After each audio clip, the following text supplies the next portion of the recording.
For the gang called Street Thunder, it is a day of vengeance. It's war in the streets. It's terror in the night. It's the most shattering assault on a police station in history. They're not afraid to die. Any of them want to rip us apart, no matter what it costs. Assault on Precinct 13, rated R.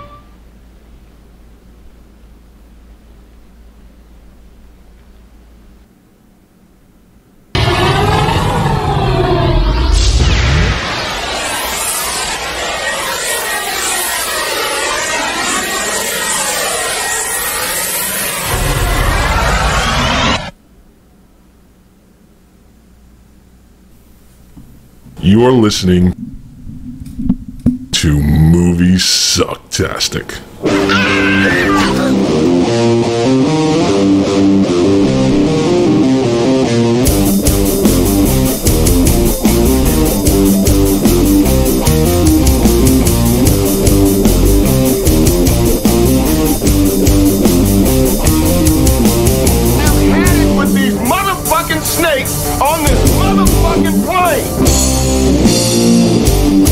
Now we got drinks? Oh, stay free.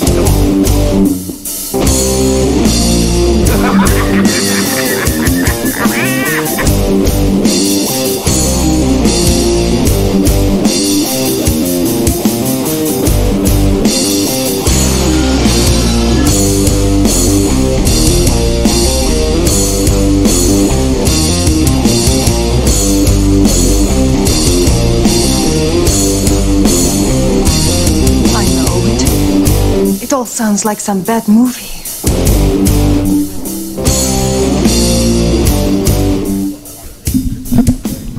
All right, Mr. Wilson, are you with us? I am here, sir. And how are you?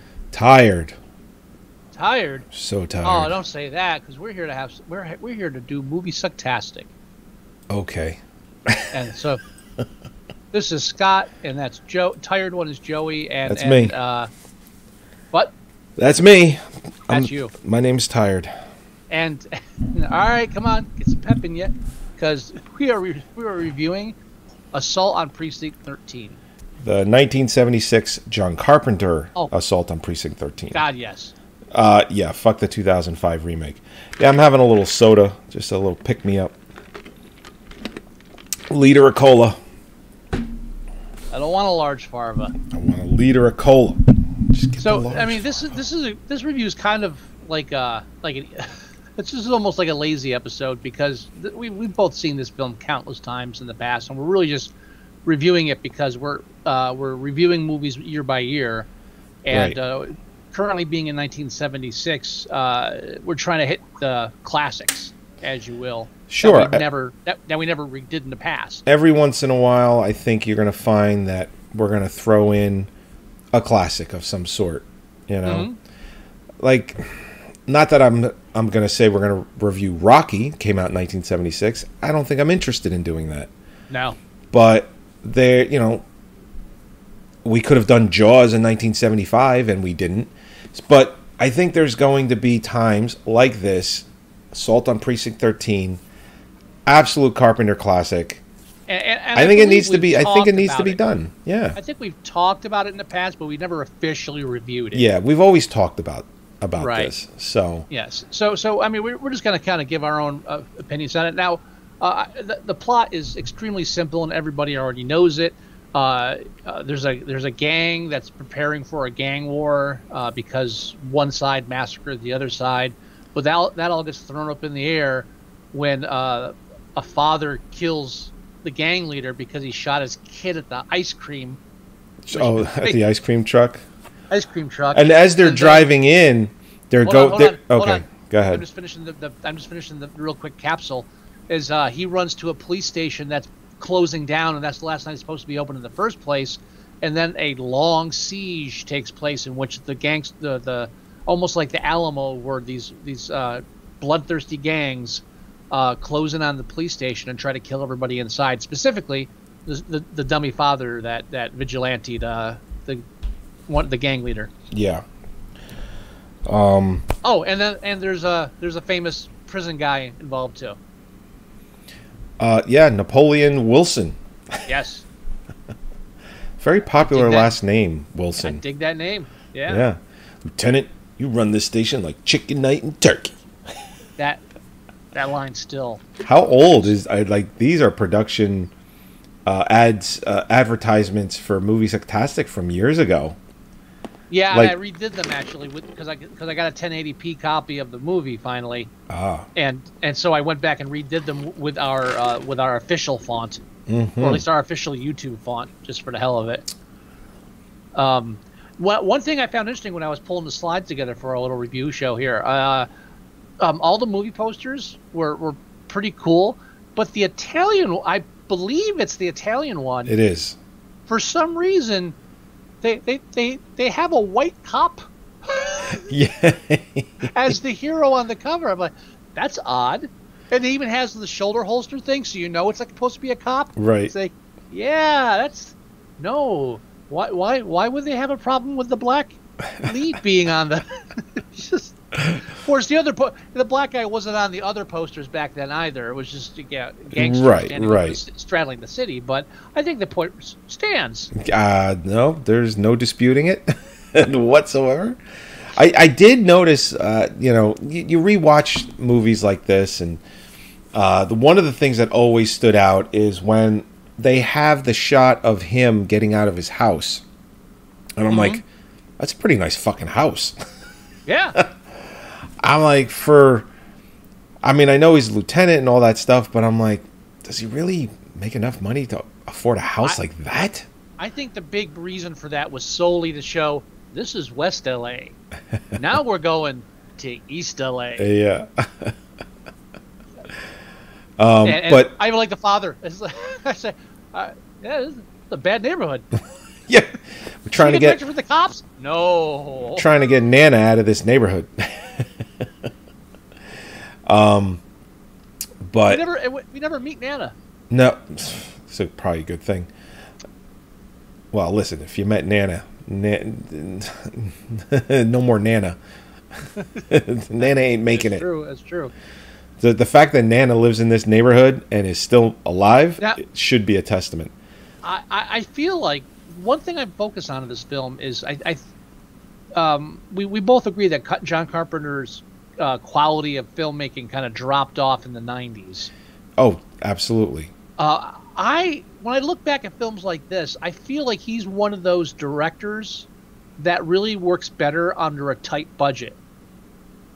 Because then they don't like this whole film is written around empty expanses with a phone booth in the middle of it and like an old building. It's like right. there's zero cost. It's a very low budget, and I feel like the more money they threw at Carpenter later in the decades, the less. I think he hit a sweet spot around Big Trouble in Little China. But then after that, he just started writing with just writing without a budget, and then I don't know. I feel like it is something to create a process. That's all I'm saying. I agree with that. I do. I can't prove it, but it's a feeling. Well, just look at all of his films. For the most part, a lot of them. For the most part, I think most of them have low budgets. Look at The Fog. The Fog. The big monster of the film is a smoke machine and Christmas lights. Come on. And it works. It works. This film works. Yeah. And honestly, I think one of the reasons this film works is because it kills the kid. That's a crazy scene. That is still my. I need a T-shirt with that on it. That's what I need. You don't. No, I really don't. You really don't. I did put it up as my icon on Facebook, and I'm waiting to see if I actually get taken down because of it. Oh my god. Well, it's what's interesting. When the lieutenant leaves his house, right? Gets in his car, radios in. He's going back. Lieutenant Ethan Bishop.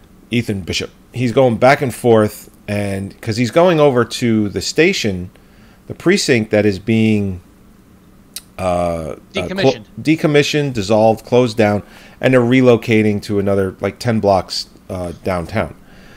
When he's having that conversation back and forth, and this is something that I always noticed, even as a kid. There's a car, because it's a side shot where he's driving. There's a car that drives up and like is looking into the open window. It's like, what's going on? And then he slows down and then he speeds up again. And I'm like, that's obviously not a part of the film. That's someone saying, shit, are they making a movie? And they just speeding up, slowing down, getting into frame at least 2 or 3 times, if I remember correctly. And I can't find anything about it. What do you mean you can't find anything about it? Like, I don't hear anything in audio commentary. I haven't read anything. All right, there is an audio commentary. Yes. I don't know if you've ever listened to it. Well, I was listening to that scene, and I don't remember hearing anything about that car driving up. No, just in general. John Carpenter does shitty audio commentaries. Oh yeah.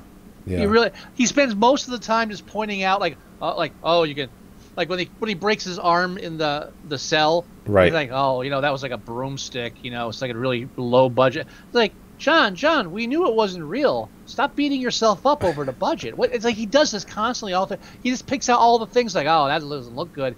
You're like, this is later spoiled Carpenter. Right. He's got budget and stuff. Looking back, we didn't do that right. So you did it fine. Shut up. But, self-deprecating Carpenter. Yeah. Well, the funniest is the audio commentary on The Thing with Carpenter and Kurt Russell, because Kurt Russell keeps prompting him to talk because he just like stops talking, and Kurt's like, "Hey, this scene here, you're like doing a decent job." And at one point, they just say "fuck it" and start talking about little leagues that their kids are on. I was like, "What's going on here?" I don't think I've never heard the commentary for The Thing. Oh, you have to, just because there's some good stuff in there, but then it just takes, after like 45 minutes, they're both bored. It's like, that your kid, how's he doing on the list? I'm not even making that up. That's real. Wow. Yeah, and you'll notice it too, where there'll be silence occur to be like, "Hey, this scene here, John, what about there was something going on with that, right?" Yeah, they just gave up after the first 45 minutes, kind of like our show when we run long. Wow.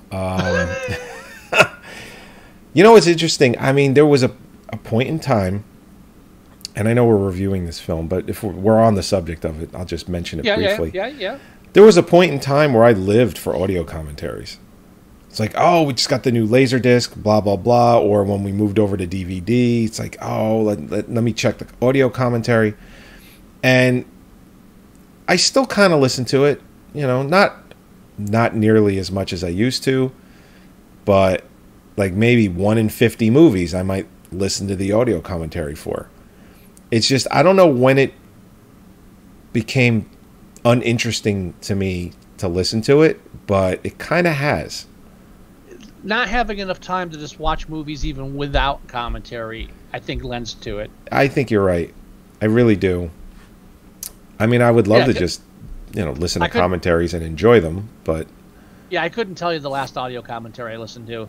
Not counting the videos I have where I superimposed an audio track of our show so I can listen to it while I watched a movie. Which I do. Yeah. Yeah, you know what audio commentary I actually did listen to a little bit very recently, actually? I got a Blu-ray of The Hitcher, 1986 Hitcher, right? Yeah. And the audio commentary for that is actually very good. It's with the director and I believe maybe the cinematographer, I forget. I feel like I've listened to part of that in the past. I feel like I have. So I think... Oh, no. Go ahead. No, I'm saying I think the last audio commentary I listened to was parts of the audio commentary for Mimic. Oh, God, yeah. Because remember, he was shit-talking the producers. Well, sure. And everything. He had every right to. Oh, no, yes, indeed. No. But this isn't a Christian Bale exploding on set. This is like, he speaks the truth. Yeah. I'm a huge Doors fan, the band, the musical group, The Doors. Well, hold on. I'm going somewhere. It actually ties into The Hitcher. So there's a song called Rider... But does it tie into Assault on Precinct 13? Absolutely not. Okay, continue. It's par for the course. But I'm a huge Doors fan, and there's a song that they do called Riders on the Storm, which the lyrics in there talk about a serial killer And when I'm listening to the audio commentary for The Hitcher, they said that the movie is inspired by the song Riders on the Storm. That makes sense. And I was like, I never really put two and two together about that, because, you know, The Doors, Jim Morrison with the desert and peyote and, you know, all of that, and most of that movie takes place out in the desert.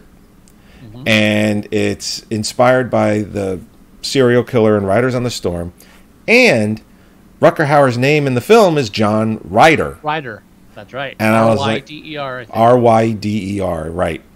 And when I'm listening to the commentary, and he just basically was like, oh yeah, it's based on Riders on the Storm, John Ryder, you know, I was like, I had one of those blow your mind moments where it's like, I never put the two together. Mm-hmm. So that's actually the last audio commentary that I listened to. That was only a couple months ago.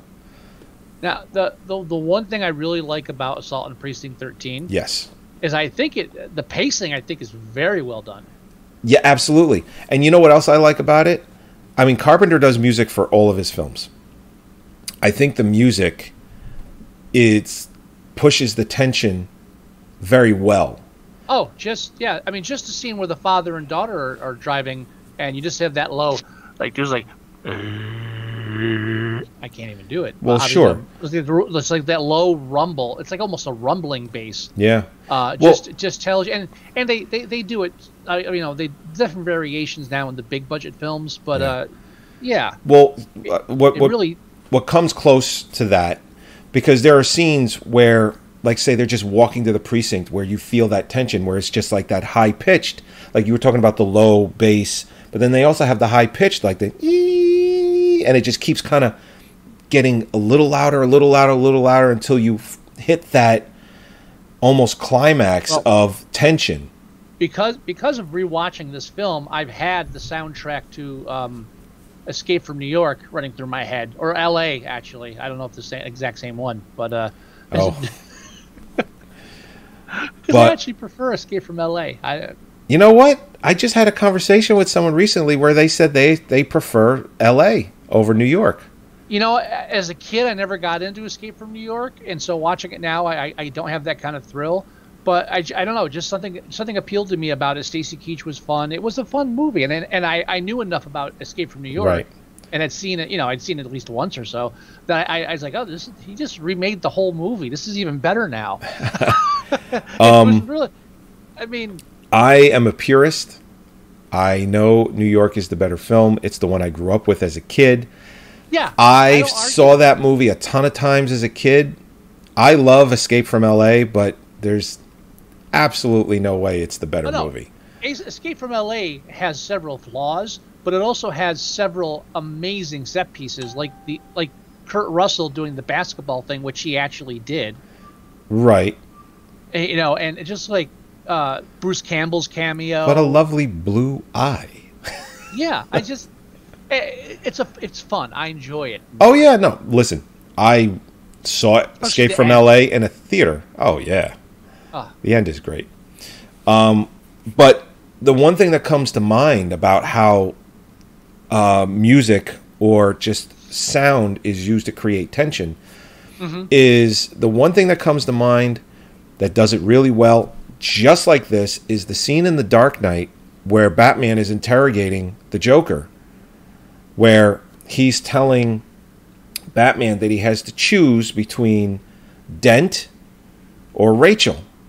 And it's prominent in the back of the background, where it's just there. It's like a fly just buzzing around your ear, but it's high pitched and it's increasing the tension.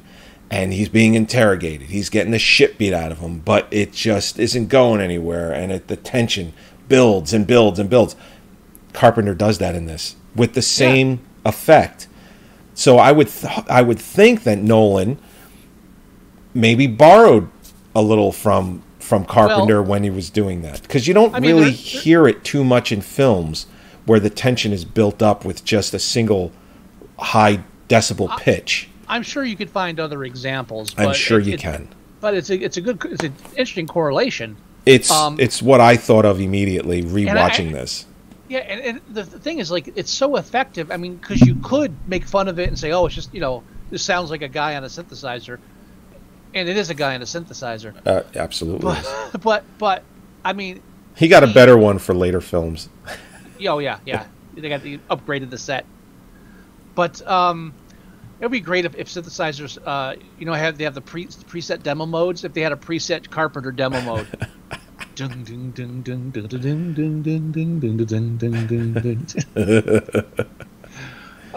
But since his mind is in the music, he's not just composing music. He's composing, a part of the film. I think. And that's why he's so successful. I think so. I don't think you have, because you don't have that many directors doing their own music. I don't think anybody else did.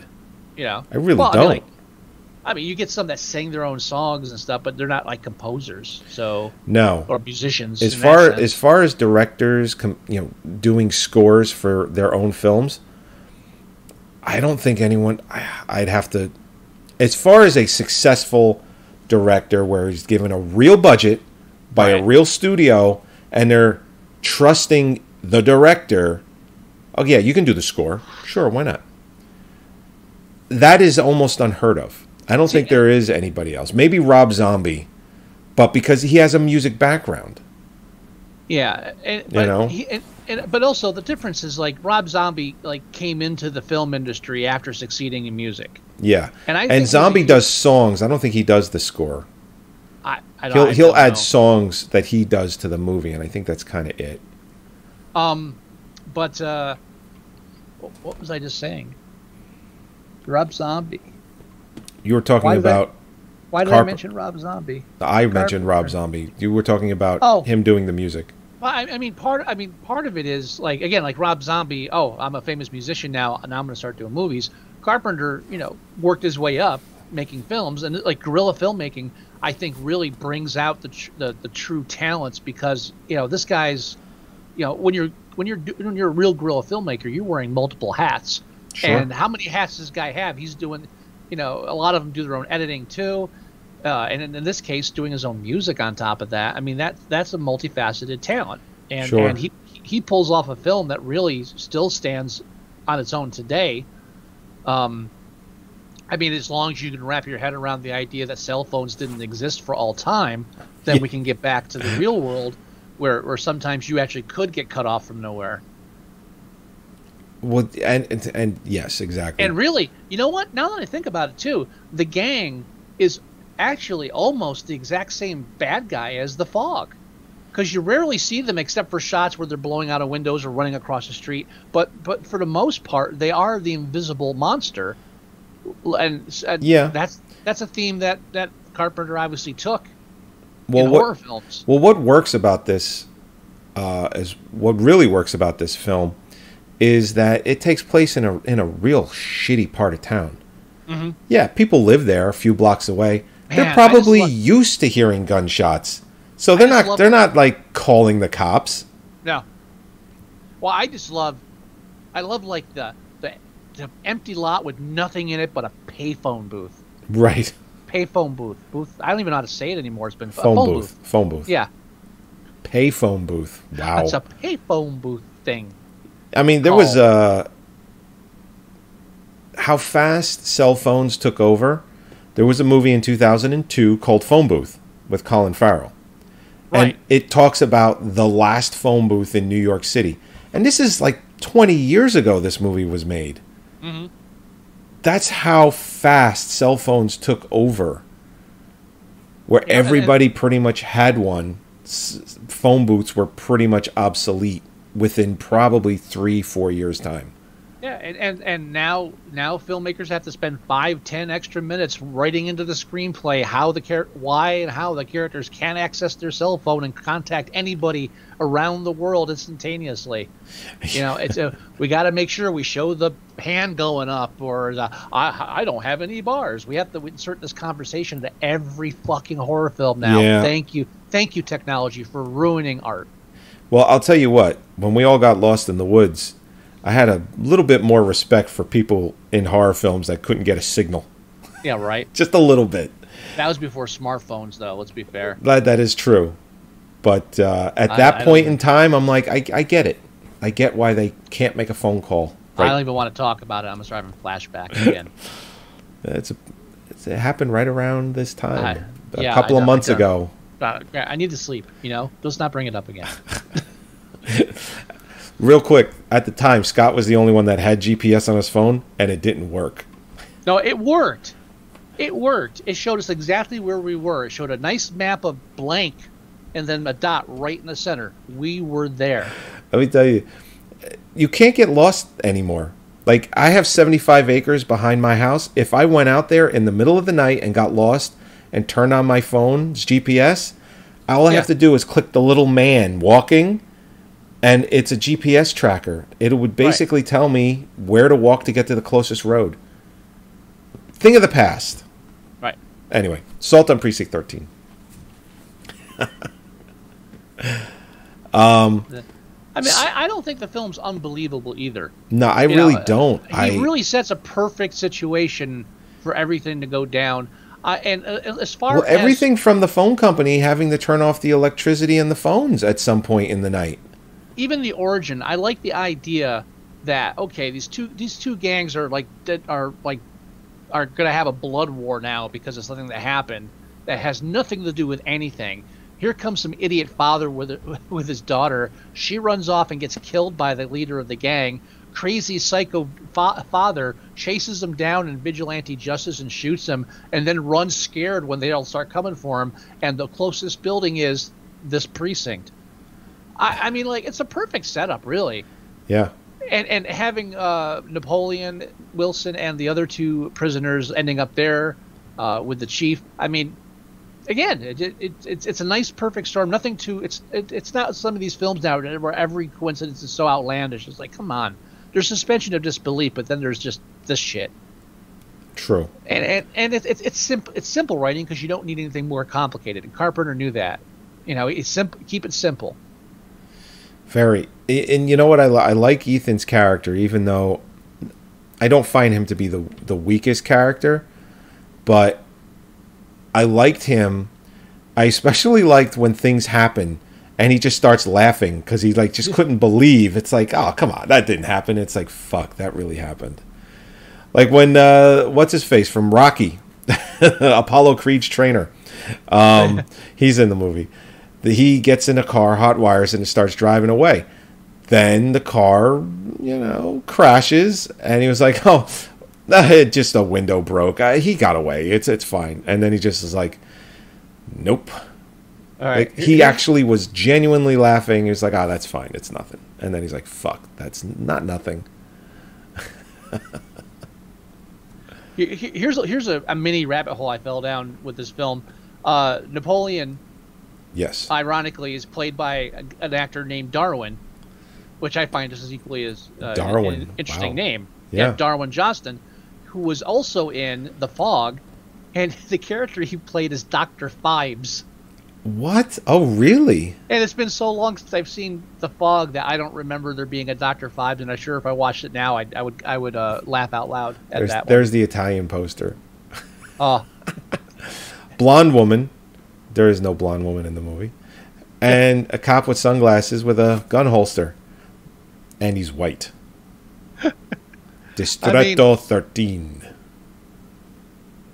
Yeah, I mean, maybe he was supposed to be the other cop, but that other cop was an ancillary character. I don't know. I think if you translate the title, Joey, does it say "White Cops Good"? Sure. Oh my God, that guy looks like Che Guerrero. Che Guevara. Che Guevara. Yeah. Chimichanga. Delicious. There you go. There's not much to say about it. It's shot gritty. It's a good old fashioned Western gunfight, which is what he intended, a modernized version of. he even said the same thing about He said that about a bunch of his films, that they're basically westerns. He said that about Escape from New York. He says it's a western. He said that about this film. It's a western. He does that. He does that often, where he talks about his movies being westerns. Aren't you going to wish me luck?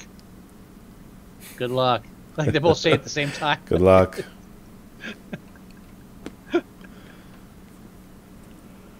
Oh my God!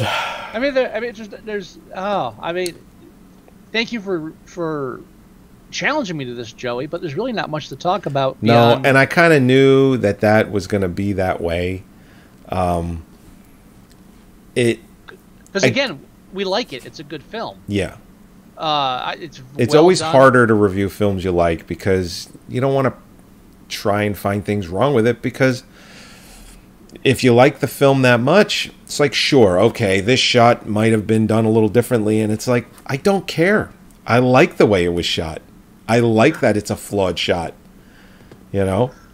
I like the scene where the two gang members come out and the one throws down the bowl of blood, and then the other one like has the sheet with weird symbols drawn on it. Right. I guess in Spanish or something, and like they puts it on the ground.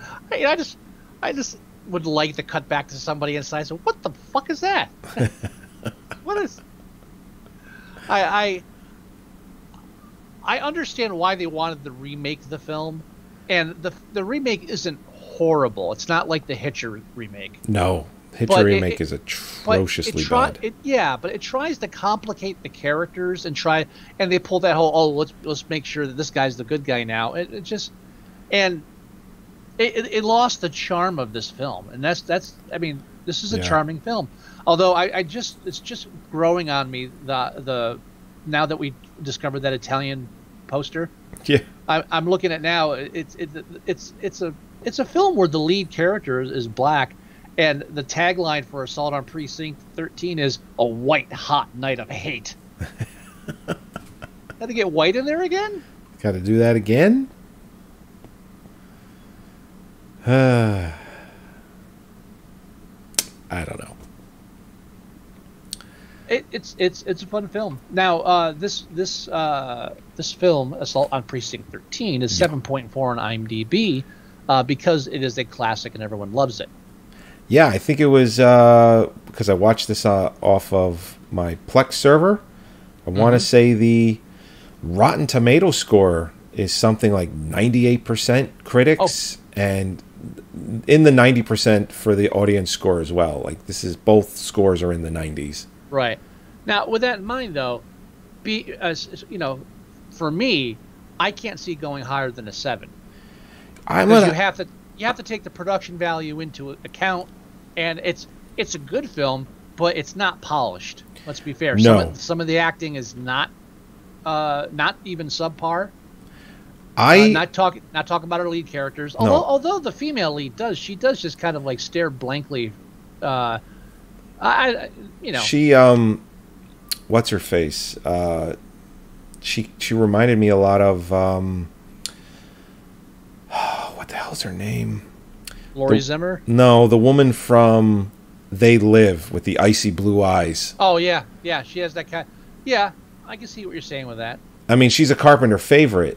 So for a second, I was like, oh, because I hadn't seen it in a while. I was like, oh shit, is this because this is like 10 years earlier than They Live? I'm like, is she just very young in this? But it's not. It's not her. She spends half the movie eye fucking Napoleon. So yeah, there is that. Yeah, what the hell's her name? It's I want to say I'm looking it up. I'm not looking it up for you. You should know. I should know, but I want to tell you this: her first name begins with an M. Her last name begins with an F. Mancy. Forget about it. Forget about it. Right. Meg Foster. Meg Foster. So do you? Yeah, her creepy blue eyes. Yeah, it bothered me. She's also in Rutger Hauer's samurai film. Blind Justice. No. Blind Justice. Yeah. Is it Blind Justice? Killed in the beginning. Yeah. Blind Justice. She plays the mom. No, not Blind Justice. Blind Fury. Blind Fury. Blind Justice is the one with Armando Sante. The blind western. Yes, I love that movie. it's a great film. There's it. How has that not been released on Blu-ray in a nice widescreen Blu-ray? It's just how. I know it's a great little homage to western. I mean, I don't know. Sometimes it feels cheap to call Western an homage to Westerns, but I mean, sometimes you're doing stuff that's been done before, but you're just doing it to do it, and I appreciate that. Yeah. I mean, athletes don't play one game and stop after they win. I mean, they keep True. doing stuff. Of You course. repeat. You add nuance and experience. That's a weird conversation. Basically, what I'm saying is 7. I think 7 stars. What do you think? I agree as well. Yeah. I absolutely would go 7. I think 8 is too high. I think the movie would have to be better on all, not better. It would have to be made better on all fronts. To be an 8. I feel that once you get into the 8s, I mean, you're looking at Best Pictures. You're looking at, films that no one can. It's like, yeah, that's a great film. There's hardly anything wrong with it. It's like once you get into the 8s, you're really heading into an area where it's like you're looking at almost perfection. If all the ancillary characters didn't act like somebody's bored cousin, filling in on set, Right. I maybe that would be a thing. Maybe if even like the 2 cops that show up later in the film and find the electric guy, the phone company guy hanging from the power lines, if they actually were able to act, maybe that might get me a little bit closer to 8. But not to be mean, I'm just saying they weren't good. The little girl that dies is the one from Escape to Witch Mountain. Oh yeah, It's the same girl. Yeah. Yeah, they didn't let her play with the bear on this one. No. This isn't Vanilla Twist. Nope. See, the lesson there: sometimes just take the fucking vanilla. Yeah. It's like stop. When I go to a restaurant and it's like, I ordered a side of mashed potatoes, but they brought me, fries instead. I'm like, I'll just eat the fries. It's fine. I just love that Carpenter makes sure we spend enough time to actually adore her. Right.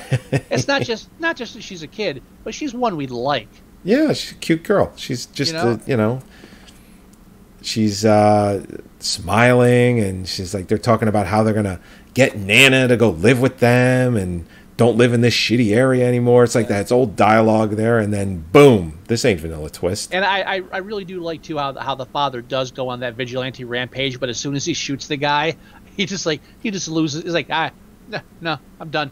Well, yeah, because it's like he got what he wanted by killing the guy, but it's like, your little girl ain't coming back. Right, but even at the end of the film, when they're wheeling him away, they strap him down into a gurney, and he's just like, he's still not talking. He's fucked up for life. He's gonna start dressing Nana up like the little girl. How much you want to bet? Eat. I'm not Eat gonna the take, twist. I'm not gonna Eat take the twist. It's a vanilla twist, just like you wanted. Ice cream so goddamn important for you. He's taking the chains off, sir. Nap time. I'm sorry. Anyway. Well, you know what's funny? There's a well, listen. The Italian poster. It's Distretto 13, right? Yeah. On IMDb, there is another